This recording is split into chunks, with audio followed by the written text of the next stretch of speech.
untuk selamat kita tuan-tuan. Yang pertama, hubungan ke atas. Hubungan dengan Allah kita buat secantik-cantiknya, sekhusyuk-khusyuknya. Hubungan dengan Allah, sembahyang, puasa, zakat, haji, apa yang Allah Ta'ala suka kita buat. Hubungan ke atas.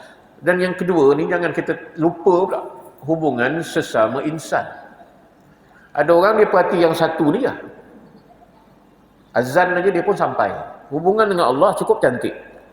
Tapi hubungan sesama manusia bodoh tuan-tuan, dengan jiran berkelahi, bergaduh, ya, dengan adik-beradik putus silaturahim, ya. Jadi tak cantik hubungan dia sesama insan, ya. Assalamualaikum warahmatullahi wabarakatuh. Alhamdulillahi rabbil alamin. Wabihi nasta'in ala umuri dunya waddin. Wassalatu wassalamu ala rasulillah wa ala alihi wa sahbihi wa man walah.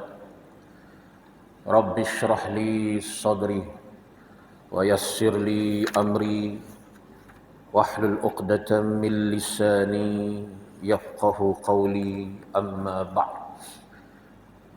Yang saya hormati Tuan Pengerusi Masjid Tariq bin Ziyad, yang dikasihi adinda Tuan Imam, jawatan kuasa masjid, pegawai masjid, pimpinan masyarakat, para ayahda, para bonda, para jamaah maghrib, para jamaah isyak, muslimin, muslimat, mudah-mudahan kita sentiasa dirahmati, kita sentiasa diberkati, usia kita diberkati oleh Allah Subhanahu wa taala, sehingga setiap detik daripada kehidupan kita sentiasa kita isi dengan segala kebaikan-kebaikan, segala amal yang boleh kita jadikan bekal perjalanan yang kita tak tahu bila noktah. Allah Ta'ala tahu dah noktah tu, termasuklah saya, Ustaz tu penceramah tu. Allah tahu dah bila noktah hidup. Expired date dah ada semua dah. Walaupun kita naik pesawat, walaupun 2 minit lagi nak landing, boleh tak tunggu landing 2 minit je lagi? Allah dia boleh noktahkan.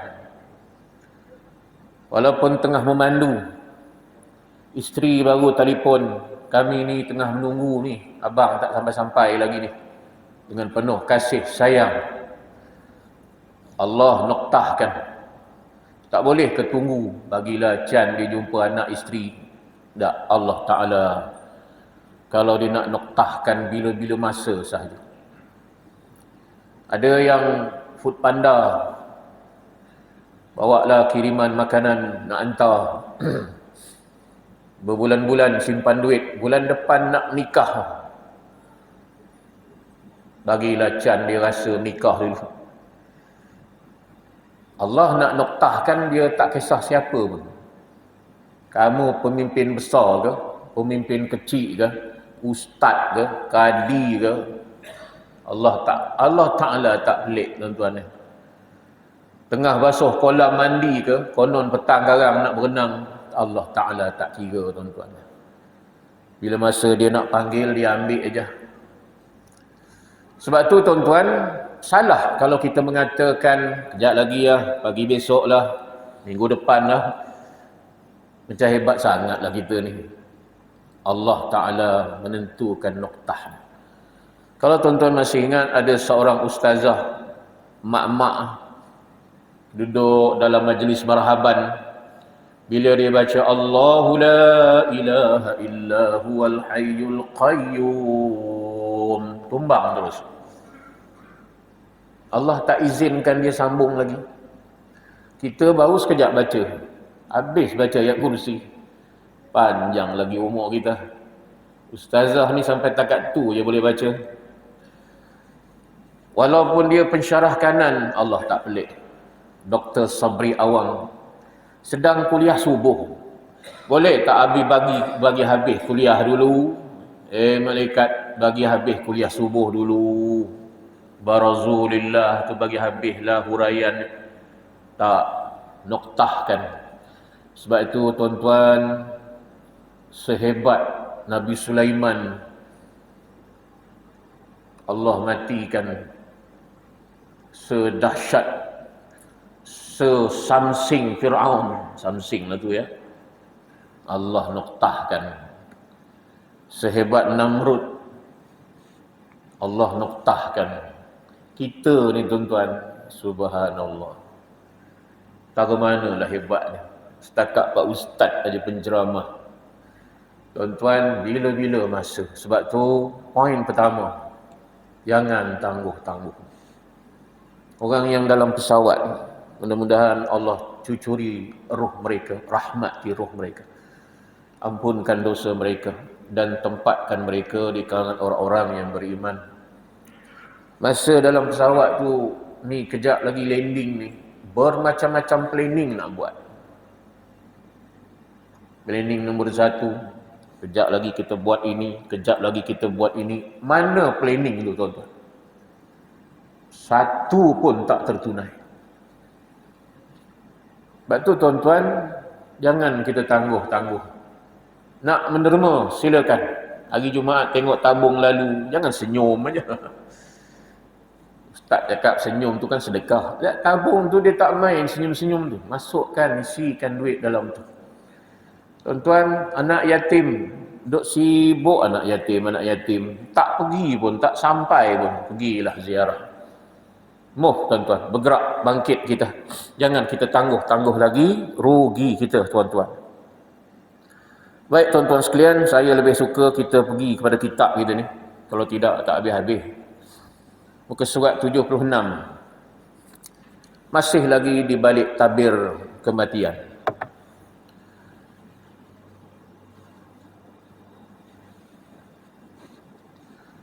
Ada yang jumpa di pasar malam, tak datang ke Masjid Tariq bin Ziyad? Ustaz cerita bab mati je dia. Tak cerita bab mati pun mati juga. Lebih baik cerita daripada kita tak tahu menau. Dan peristiwa yang berlaku baru-baru ni, kalau tak menggetarkan perasaan kita, tak tahulah tuan-tuan.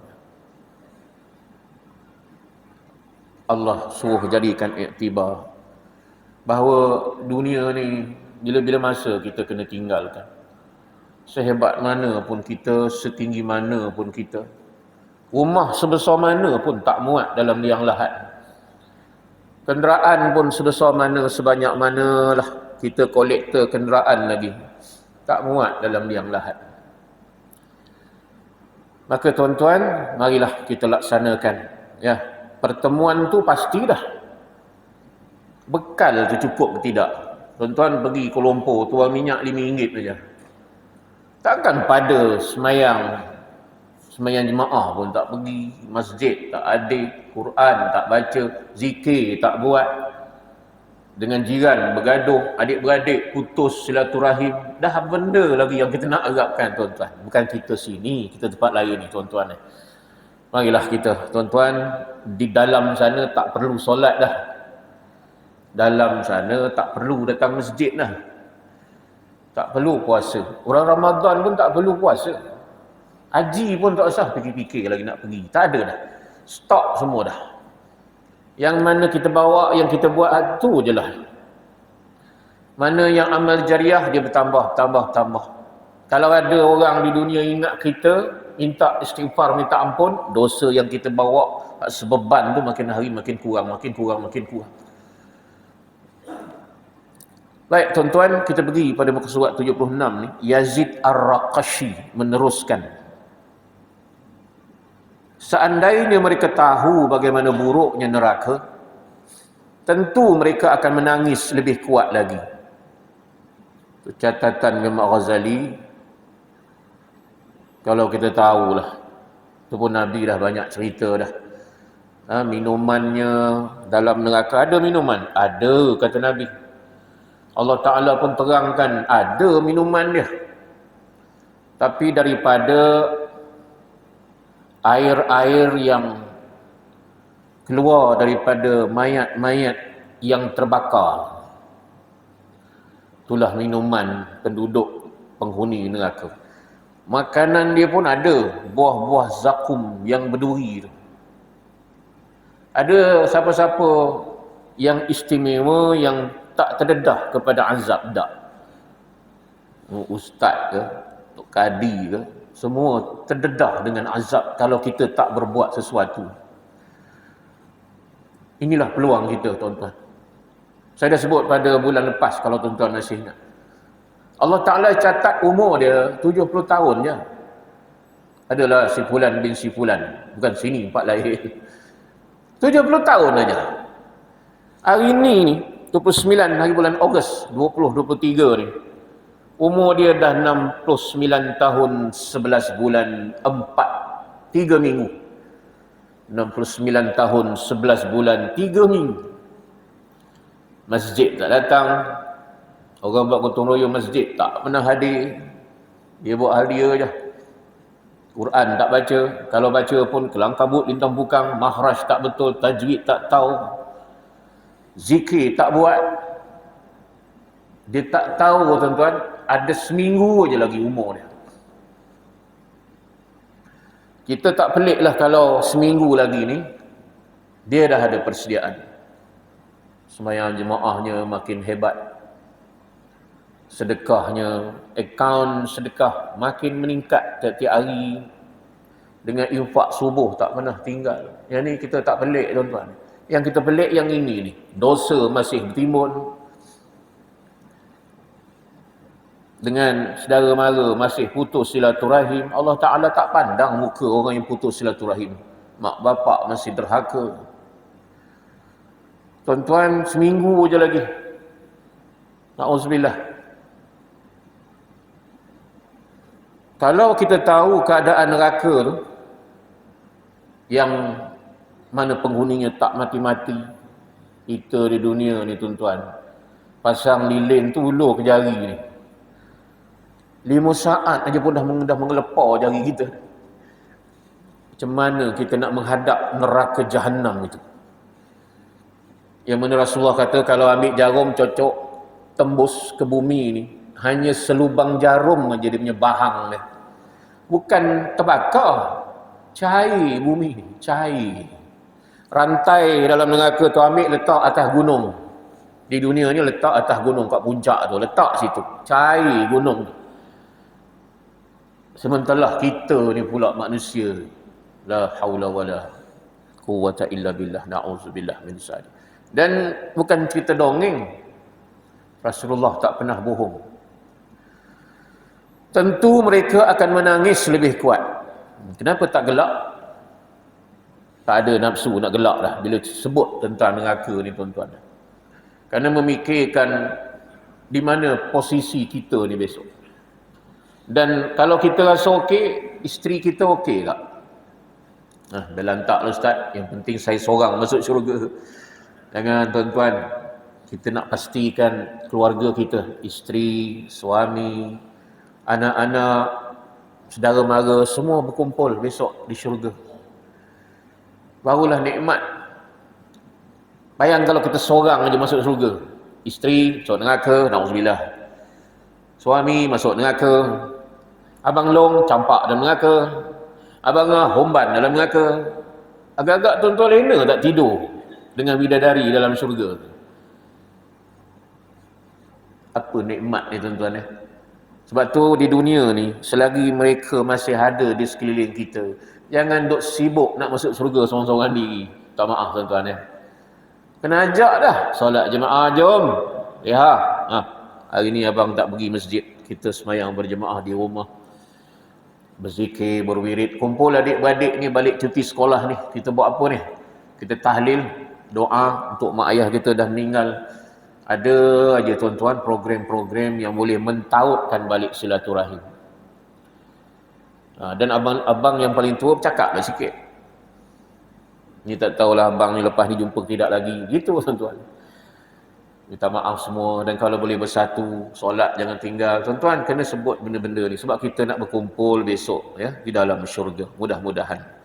Al-Ma'ashi meriwayatkan dari Khaisamah. Ia berkata, pada satu hari malaikat maut mendatangi Sulaiman bin Daud alaihissalam. Ia lalu melihat salah seorang teman duduk Sulaiman, duduk sebelah Sulaiman, Nabi Sulaiman. Ketika sang malaikat sudah pergi, orang itu bertanya kepada Sulaiman, boleh jadi ini Nabi Sulaiman, siapa orang tadi? Duduk dalam majlis kenduri tu, duduk sebelah Nabi Sulaiman. Di ujung sana tu ada orang asyik duduk merhati je, macam samsing je. Diperhati tu macam nak bergaduh je. Kemudian bila dia dah pergi, dia tanya Nabi Sulaiman, kamu nampak lelaki tadi? Siapa dia tu? Sulaiman menjawab, itulah malaikat maut. Nah, kalau kita lah macam tu tuan-tuan, mengeltar kita, malaikat maut tenung kita macam samsing saja, ya. Lalu dia berkata, tadi aku melihat ia selalu memperhatikan aku seolah-olahnya dia sedang menjadikan aku sasaran. Kata yang duduk sebelah Nabi Sulaiman. Kata orang faham, dia sok mau tengok aku, macam aku ni jadi target pula. Wahai Sulaiman. Lalu dia menjawab, lalu kamu nak apa? Kata Nabi Sulaiman. Lalu kamu mahu apa? Memang aku pun berhati, dia tenung kamu tadi. Kamu nak apa sekarang? Aku ingin kamu selamatkan aku dari lelaki tadi. Tolonglah kamu suruh angin membawa aku ke tempat yang paling jauh di tanah India sana. Dia pilih negeri India. Jadi dia kata, tolong selamatkan aku daripada lelaki yang malaikat maut tadi. Sebab dia tenung dia lain macam. Dia tak khabar gitulah, saya tambah aja. Tenung dia, ngeri sangat pandangan dia tu. Kalau macam tu, tolong selamatkan aku, kau hantar jauh daripada sini. Hantar ke India. Hantar ke India. Angin pun memenuhi perintah Sulaiman. Hebat Nabi Sulaiman ni, angin pun dia boleh perintahkan. Angin, kau bawa lelaki ni, hantar pergi India. Ketika malaikat maut datang lagi, Sulaiman berkata kepadanya, aku lihat kemarin kamu selalu memerhatikan salah seorang sahabatku. Maka Nabi Sulaiman bila hari lain berjumpa dengan malaikat maut tadi, aku perhatikan semalam lah, engkau beria sangat pandang sahabat aku tu. Itulah bahasa kita, ya. Lalu malaikat maut menjawab, benar.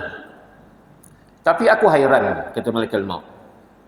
Kerana aku memang diperintah untuk mencabut nyawanya di bahagian yang paling jauh di tanah India dengan segera.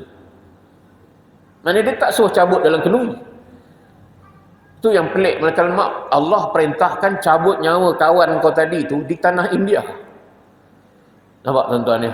Bila dah sampai masa.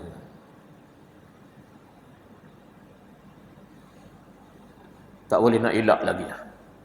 Dan atas jasamu, mana Nabi Sulaiman kan suruh angin bawa ke India. Dan bila sampai India, malaikat maut dah siap menunggu dekat situ. Dan di atas jasamu, wahai Sulaiman, ia sekarang malah sudah berada di sana. Aku benar-benar hairan atas kejadian ini. Itulah dia rahsia, ya, rahsia ilmu Allah Subhanahu wa taala. Kita pun tak tahu bagaimana kesudahan kita ni, tuan-tuan. Kita ni termasuk saya juga.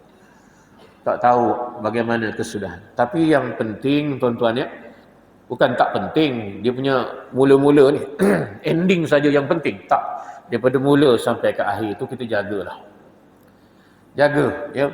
Jangan setakat jaga ending je. Aku besok bila nak mati taubat. Bukan yang ujung yang nak jaga ni. Daripada awal ni pun kita nak jaga dah amalan ni. Baik, tuan-tuan, selesai sedikit kisah yang dipaparkan oleh Imam Al-Ghazali dalam di sebalik tabir kematian ni berkaitan dengan keadaan malaikat maut. Dah habis dah kita bahas kena kitab ni. Kita pergi kepada wafatnya Rasulullah sallallahu alaihi wasallam ke surat 79. Wafatnya Rasulullah dan para khulafaur rasyidin. Siapa nak buku beritahu saya lah. Saya ada 7 buah buku lagi tu. Ambil lah dulu, ya. Entahkan tahun depan bayar. Ambil dulu tuan-tuan. Itu letak sini tak siapa nak. Jadi kalau tuan-tuan rasa nak tak ambil, ya, supaya sekurang-kurangnya hilang ngantuk kita. Bila pengajian ni ada buku kita, ya. Taklah telopong kita dengar, ya. Ada benda yang kita boleh rujuk, tengok. Wafatnya Rasulullah sallallahu alaihi wasallam. Ketahuilah Sesungguhnya pada diri Rasulullah sallallahu alaihi wasallam itu terdapat suri teladan tentang kehidupan dan kematian, dan tentang ucapan dan perbuatan. Jadi selalu dah ustaz tegur kita, pada diri Rasulullah ikutlah cara dia berjalan, cara dia senyum, cara dia bercakap, ikut. Tak ada makhluk lain yang lebih mulia di atas muka bumi ni. Dialah satu-satunya baginda Nabi sallallahu alaihi wasallam. Sehingga Allah Taala, apa bahasa kita, salut. Tak kena juga salut tu ya. Allah iktiraf, wa innaka kaum Muhammad la ala khuluqin azim. Benda nak terjemah ke Melayu tu ya. Kamulah setinggi-tinggi akhlak, perangai, sikap yang azim, yang sangat hebat, sangat dahsyat. Apa benda yang perkataan Melayu yang sesuai. Jadi tuan-tuan, ada tak lagi benda lain yang boleh kita ambil contoh? Balik semula kita kepada jadikan Rasulullah sebagai contoh tauladan. Bila nak berniaga, tengok cara Rasulullah berniaga. Bila nak buat nikah kahwin anak-anak, tengok cara pernikahan, cara perkahwinan yang dianjurkan Rasulullah pada kata-katanya, sabda-sabdanya, tuan-tuan. Dan apa yang Rasulullah buat bukan atas nafsu dia. Dia ada kepentingan, keuntungan dunia, tak. Wa ma yantiqu anil hawa in huwa illa wahyun. Sentiasa ada wahyu daripada Allah. Sebab tu kita kena contoh dia. Cuma ada salah-salah sikit dia buat tu biasalah. Nak menceritakan bahawa Muhammad ni bukan malaikat, dia manusia. Tetapi kalau salah dia, Allah Ta'ala direct tegur dia. Itu kelebihan dia. Contoh dalam peristiwa yang Allah rakam dalam surah Abasa wa Tawalla, bila datang seorang buta minta ajar agama. Ibni Ummi Mahtum datang, dia buta, masuk ke dalam bilik tu, tak perasan Rasulullah ada tetamu koprat-koprat orang kaya di depan ni sedang berdakwah ajak kepada Islam. Jadi Ummi Mahtum masuk, dia terus cakap, ya Rasulullah, tolonglah ajar aku akan agama Islam. Abasa, wajah Rasulullah jadi marah, bertukar, jadi masam muka dia. Batu bab masa-masa muka ni tuan-tuan, satu benda yang Allah Ta'ala tak suka. Tak suka ya.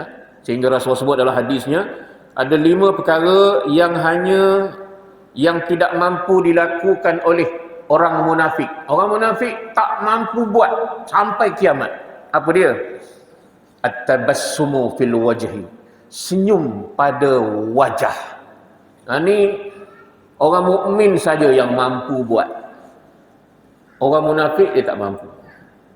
Sama je tuan-tuan ya. Tak jauh lah. Na'udzubillah. Praktikkan tuan-tuan. Tu macam marah je. Marah siapa kita tanya? Tak ada marah siapa-siapa Ustaz. Tu muka tu macam marah orang saja. Tuan-tuan, Rasulullah masam, abasa. Dah lah masam. Dia paling pandang ke tempat lain. Kesian Ummi Mahtum yang buta. Itu kesilapan. Tapi bukanlah satu dosa. Kata ulama, bukan dosa. Tetapi ijtihad Rasulullah silap.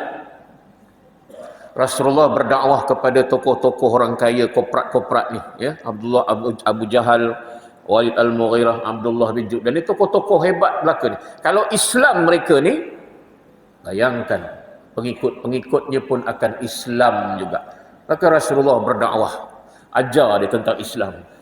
Tiba-tiba Ummi Mahtum datang, maka Rasulullah masam muka, rasa terganggu, dan Rasulullah berpaling. Allah Ta'ala terus tegur Rasulullah. Abasa wa tawalla an ja'ahul a'ma. Itu Rasulullah tuan-tuan. Sebab tu contoh terbaik kita ikut ialah Rasulullah. Apa nak buat? Nak mentadbir, nak berpolitik, nak berekonomi, cuba kita rujuk apa yang Rasulullah buat. Tak ada Ustaz, tak ada. Rasulullah tak ada berpolitik. Kalau macam tu Islam ni kurang lah. Tak ada ekonomi dalam Islam. Kalau macam tu Islam tak lengkap. Mana Islam ni kita ambil budaya barat, kita tempel baru sempurna Islam. Tak. Wa may yabtaghi ghairal Islam madinah. Barang siapa yang mengambil selain daripada Islam sebagai cara hidupnya, maka Allah selama-lamanya tidak menerima apa yang kamu lakukan. Jadi tuan-tuan, dan tentang ucapan perbuatan Nabi, ucapan Rasulullah jadikan sebagai suri tauladan, kata Imam Ghazali. Semua sifat dan perilaku baginda adalah pelajaran bagi orang-orang yang mahu memikirkan, dan sekaligus bahan renungan bagi orang-orang yang mahu merenungkan. Di hadapan Allah tidak ada seorang pun yang lebih mulia daripada baginda sallallahu alaihi wasallam. Kerana baginda adalah kekasih tercinta Allah, makhluk pilihan Allah, serta Rasul dan Nabi Allah Subhanahu wa ta'ala. Cuba engkau perhatikan, kata Imam Ghazali, apakah baginda diberi kesempatan sesaat untuk menunda ajalnya? Itu soalan. Walaupun dia manusia paling hebat, akhlak paling mulia, Allah bagi tempoh tak ketika ajalnya sampai? Itu soalannya. Tak. Allah tak bagi tempoh. Apakah Allah memperpanjang usianya yang sudah saatnya habis? Soalan berikutnya. Dah tahu dia orang paling hebat, dia kekasih Allah. Kalau kita lah ada kekasih, tuan-tuan ya. Ada kekasih. Kita panjangkan umur dia, kalau boleh panjang. Bagi hidup lagi. Maka Rasulullah adalah kekasih Allah. Apakah panjang usianya? Ya. Kalau Nabi Adam boleh 1500 tahun dan Nabi-Nabi lain beratus-ratus tahun, kenapa tidak Rasulullah? Panjangkanlah. Apakah berlaku demikian? Panjang usia Nabi. Apakah Rasulullah tak pernah berdoa minta panjang umur? Pernah. Tak makbul ke? Tidak. Allah tetap mengutus malaikat-malaikat mulia yang ditugaskan mencabut nyawa untuk mengambil roh baginda yang suci dan membawanya kepada rahmat serta keredaan Allah, kepada puncak, kepada segala kebaikan, bahkan kepada singgahsana mulia dekat yang maha penyayang. Jadi ceritanya Rasulullah pun wafat. Walaupun demikian, baginda tetap merasakan penderitaan yang sangat berat saat mengalami sakaratul maut. Walaupun dia seorang Nabi, sayang umat dia, dia tetap merasakan sakit sakarat itu.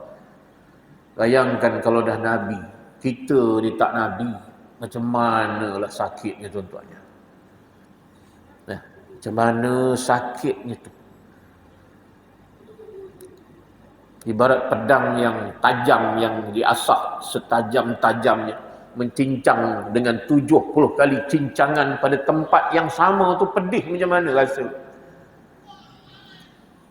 Dan peristiwa ni sedang menunggu kita. Entahkan 2 minit lagi, entahkan seminggu, entahkan sehari lagi, sedang menunggu tuan-tuan. Keluhan akibat rasa sakit yang sedang dideritainya terdengar jelas.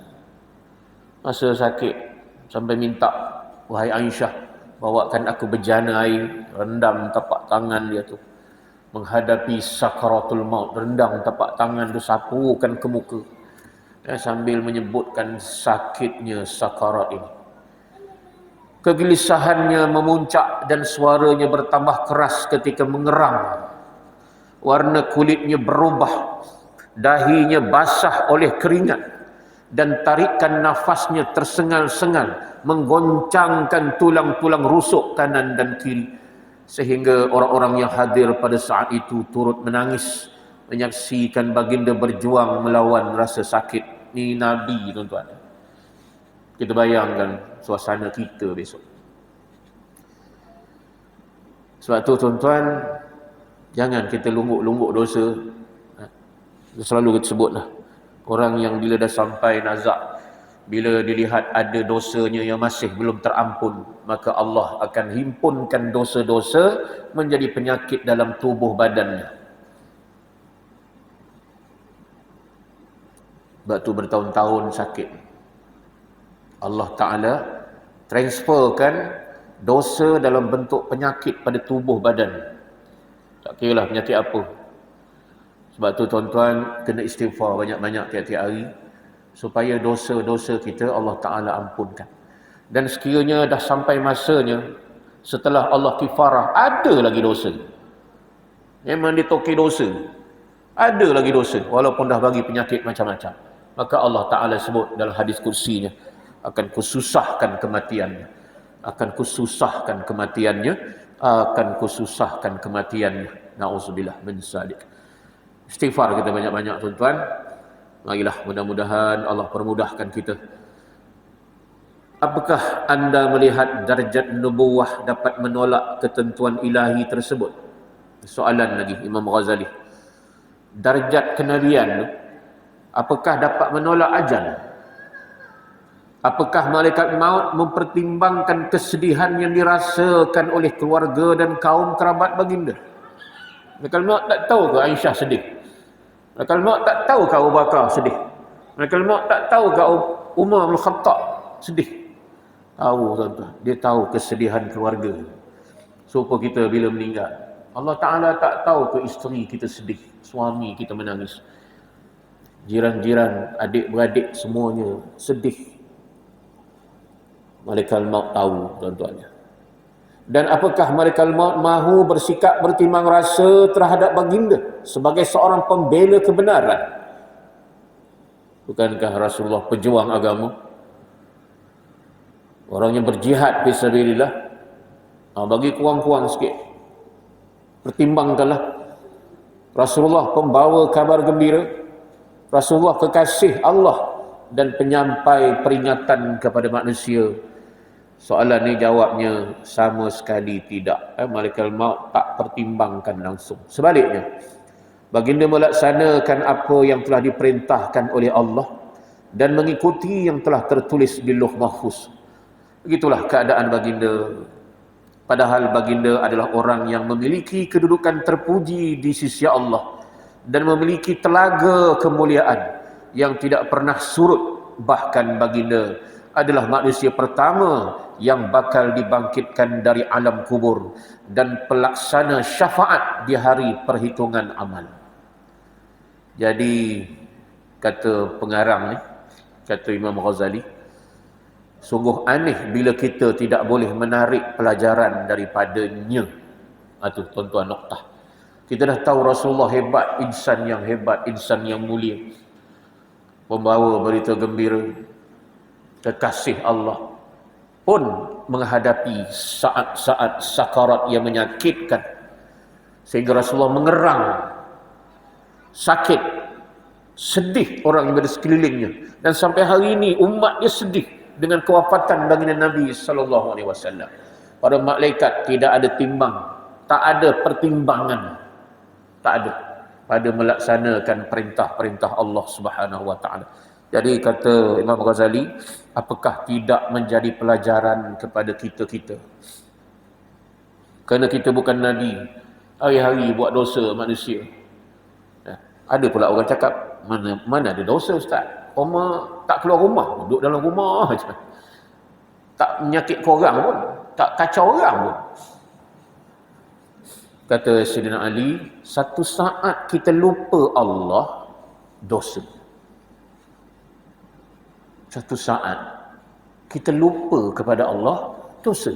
Bayangkan.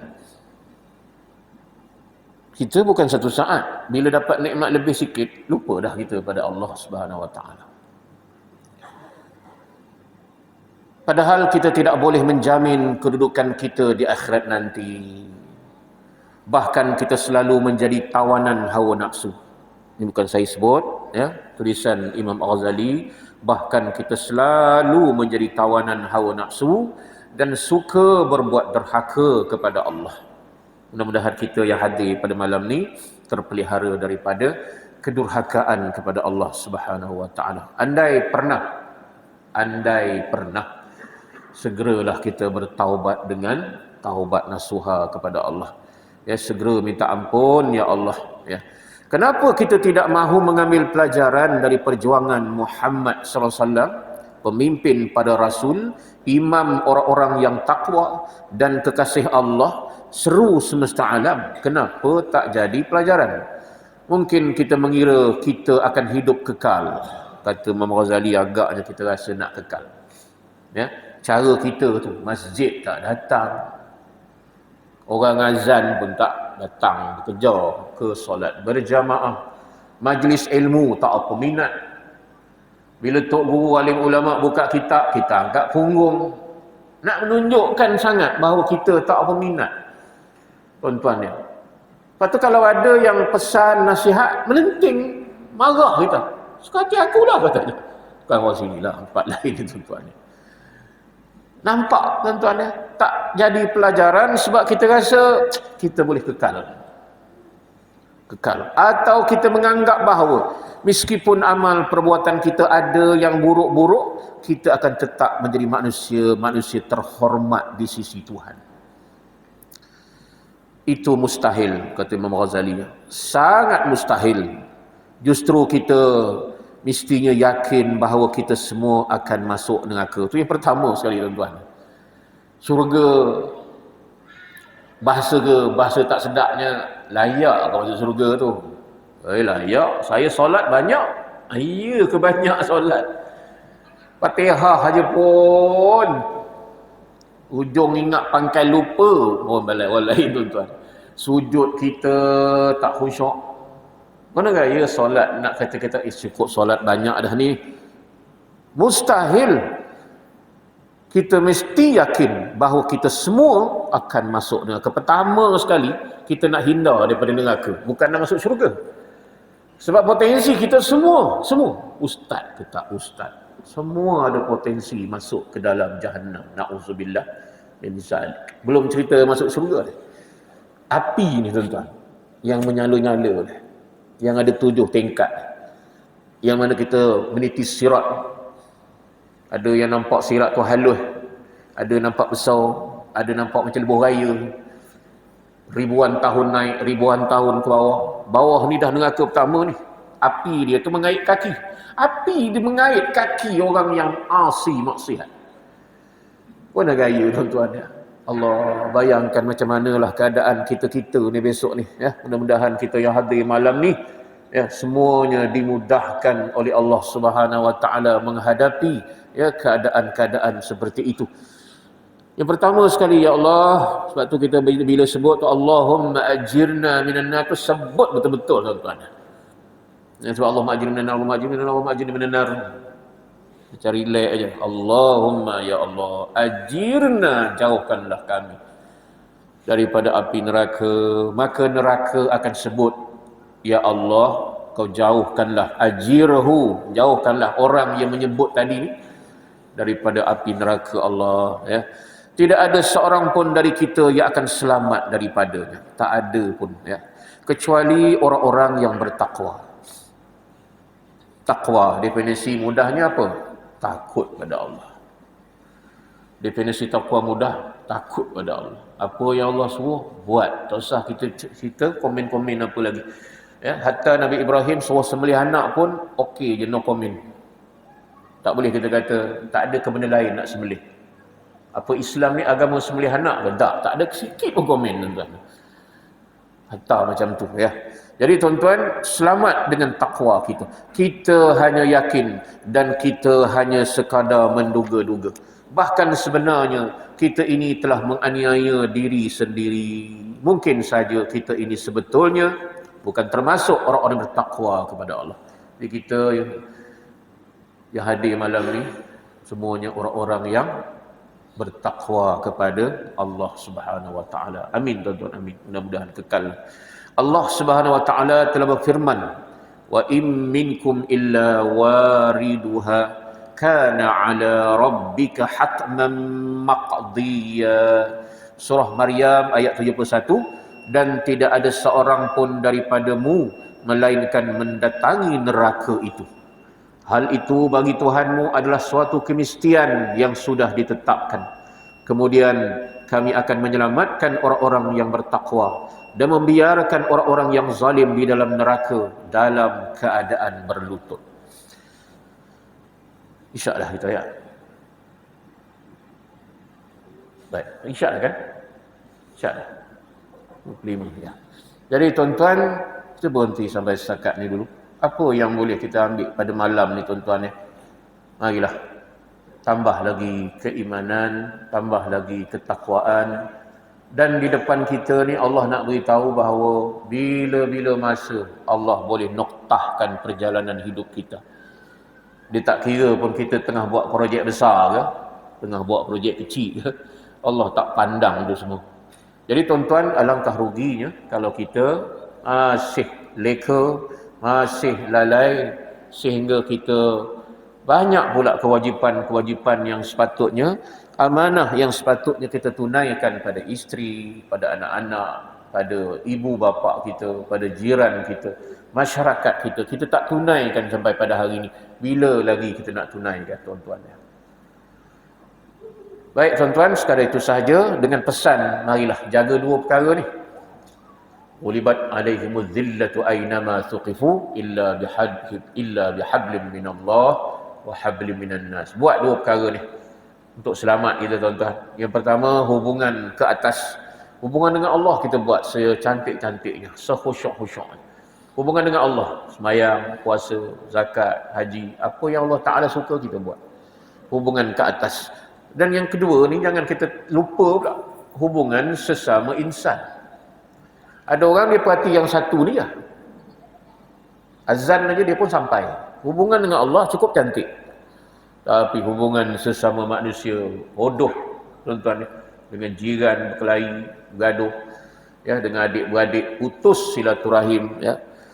Jadi tak cantik hubungan dia sesama insan. Ya. Kalau ada kenuri kenara, dia dulu sampai. Ada orang meninggal, dia dulu sampai sembahyang jenazah. Tapi masjid tak sampai-sampai. Sembahyang tidak, puasa sunat tak pernah buat, ya. Quran tak baca. Dia jaga hubungan sesama manusia, hubungan dengan Allah putus. Jadi dua-dua ni kita bawa serentak tuan-tuan ya.